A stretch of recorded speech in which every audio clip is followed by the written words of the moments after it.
தலைக்கு அடுத்தது அடி. அடி என்பது சீர்களால் ஆனது அடி. எழுத்துக்களால் ஆனது அசை. அசைகளால் ஆனது சீர்.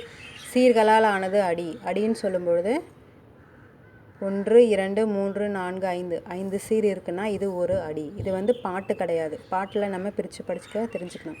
ஒரு பாட்டில் 5 சீர் இருக்குன்னா அது ஒரு அடி. அதுக்கடுத்து 2வது அடியில் 3 சீர் இருக்குன்னா அது ஒரு அடி லைன்.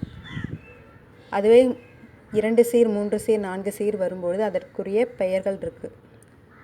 அதை வச்சு தான் நம்ம படித்து தெரிஞ்சுக்கணும். குறள் அடின்னு சொல்லும்பொழுது 2 சீர்கள் கொண்டது. குறள் அடினாலே அது 2 சீர் மட்டும்தான் இருக்கும். அது 2 சீர்கள் கொண்டது. சிந்தடின்னு சொல்லும்பொழுது 3 சீர்கள் கொண்டது. இந்த 3 சீர் வந்ததுன்னா அது சிந்தடி. அளவடின்னு சொல்லும்போது 4 சீர் இருக்கும். நெடிலடி 5 சீர்கள் கொண்டது. சீர்ன்றது ஒன்றும் இல்லை, சிலபல் நம்ம பிரித்தோம் இல்லையா, இதுதான் சீர். இந்த சீருக்குள்ளே அசை இருக்கும். இந்த அசைக்குள்ளே எழுத்துக்கள் இருக்கும். அதுதான். இடையாகு கழி நெடிலடி 9 அல்லது 10 சீர் கொண்டது. கடையாகு கழி நெடிலடி 11 அல்லது 16 சீர்களை கொண்டது. எது கடையாகு கழி நெடிலடி?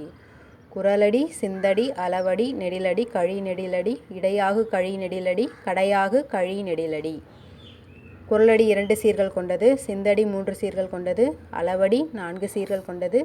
நெடிலடி 5 சீர்கள் கொண்டது. கழி நெடிலடி 6 7 8 சீர்களை கொண்டது. இடையாகு கழி நெடிலடி 9 அல்லது 10 சீர்களை கொண்டது. 9 சீர்களும் இருக்கும், 10 சீர்களும் இருக்கும். கடையாகு கழி நெடிலடி 11, அதாவது 10க்கு மேற்பட்ட, 10 வரைக்கும் இங்கே 11க்கு மேற்பட்ட, 11லேருந்து 16 சீர்கள் கொண்டது. கடையாகு கழி நெடிலடி.